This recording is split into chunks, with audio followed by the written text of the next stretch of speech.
करती है। इनके साथ साथ रक्त बहाव को रोकने का कार्य करती है।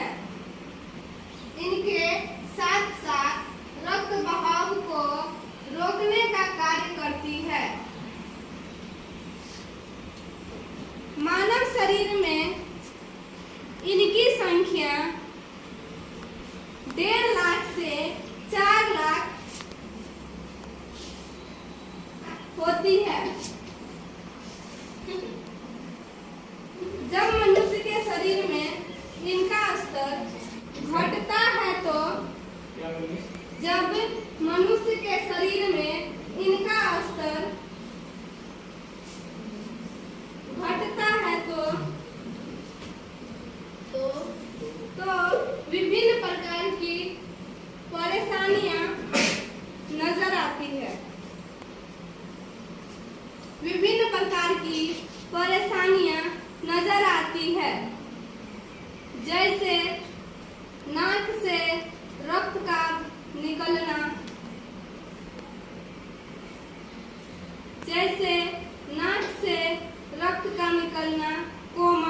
कान से निकलना,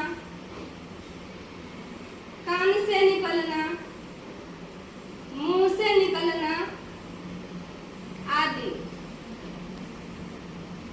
इतना तक समझ में आ गया है? इसको यहाँ खत्म कीजिए। आगे पढ़ना है हमें प्लाज्मा। प्लाज्मा क्या है? बिंब सब जानते होंगे, क्योंकि अगर किसी घर का निर्माण होता है या छोटी बिल्डिंग का हो या ऐसे भवन का निर्माण होता है तो सबसे पहले नीचे क्या किया जाता है? बिंब बनाया जाता है। उसके बाद ही उस पे हम ईंटा पत्थर हो या कोई किसी भी चीज का मतलब परत बनाते हैं या उसे जोड़ते हैं। गिट्टी सीमेंट बालू वगैरह वगैरह सारा कुछ है, बट नीचे में हम अगर बिंब नहीं देंगे तो क्या भवन का निर्माण हो पाएगा? नहीं। उसी प्रकार से क्या होता है कि WBC है, RBC है, प्लेटलेट्स है, सारा कुछ है। ये कणिकाएं हैं, ये छोटे छोटे कण के रूप में है। ये सारा जो होता है वो सारा जो हम बता रहे थे वो सारा क्या था? कणिकाएं था ना।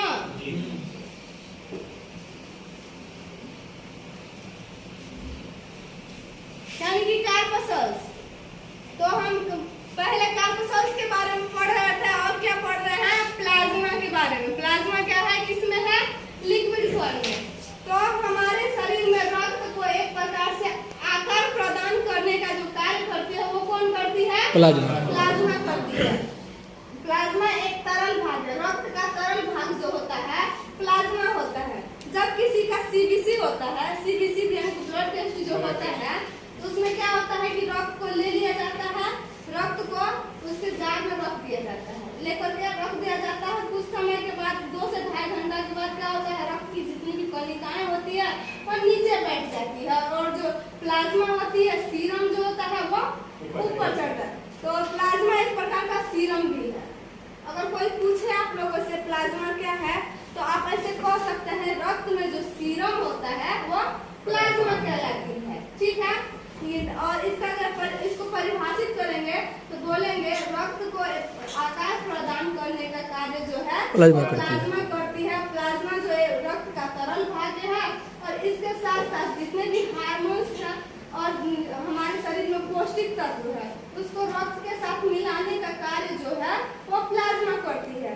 उसके साथ मिला करके फिर उसे क्या करती है कि शरीर के विभिन्न अंगों तक पहुंचाने का कार्य करते हैं। ये हमारे शरीर में कितना होता है? क्या बताए थे? याद है? 3 से 4। और कितना बताए थे? 55 to 60। 55 से 60। आप लोगों को कुछ याद नहीं रहती है, याद रखा कीजिए। ये जो हमारे रक्त का 55 से लेकर 60% जो होता है वो क्या होता है? प्लाज्मा होती है। और इनके माध्यम से ही रक्त का बहाव संभव है, नहीं तो रक्त बह नहीं पाएगी। क्या होगा अगर कोई गाड़ी है उसमें चक्का ही नहीं है? ये मान लीजिए हमारे शरीर में रक्त में चक्का का कार्य करती है। जिस प्रकार से इंजन है उनका विभिन्न प्रकार का पार्ट्स पुर्जा है, लेकिन उसमें चक्का नहीं रहेगा गाड़ी में, तो हम क्या कर सकते हैं? धकेल करके थोड़ा आगे ले जाएंगे तो वो लुढ़क जाएगा। ठीक है? धकेलेंगे, उसमें धक्का मारेंगे, फोर्स लगाएंगे तो आगे जाकर के वो गिर जाएगी, लेकिन आगे उससे आगे तो नहीं चल पाएगी।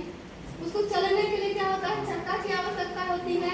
ठीक पर उसी प्रकार से रक्त को बहने के लिए प्लाज्मा की आवश्यकता होती है। समझ गए या नहीं समझे? पूछने के बाद अगर नहीं बताइएगा इसका मतलब नहीं समझे। कल हम पूछेंगे सवेरे सवेरे, तो आप मतलब जो आएंगे तो सवेरे पहले टाइम में आएंगे तो सबसे पहले पूछेंगे, ठीक है? लिख लीजिए इसको, प्लाज्मा को हिंदी डालिए, रुधिर बिंबाणु। प्लाज्मा का हिंदी जी, रुधिर बिंबाणु। जी जी जी ऐसे हम बोले हैं। देखिए, प्लाज्मा रक्त का, जी हाइफन डाल करके आगे लिखिए, प्लाज्मा रक्त का तरल भाग है। प्लाज्मा रक्त का तरल भाग है जिसमें विभिन्न प्रकार के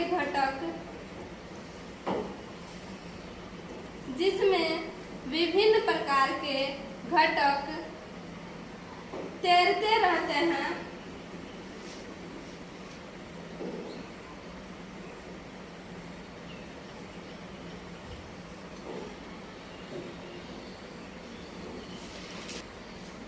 प्लाज्मा एक प्रकार, पूर्ण विराम देखो तो लिखे आगे से, प्लाज्मा एक प्रकार से, प्लाज्मा एक प्रकार से रक्त को आकार प्रदान करने का कार्य करती है। रक्त को आकार प्रदान करने का कार्य करती है।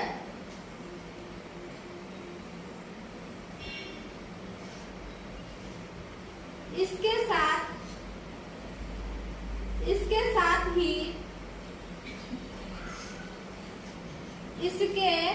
साथ ही पौष्टिक तत्वों एवं हार्मोन्स, पौष्टिक तत्वों एवं हार्मोन्स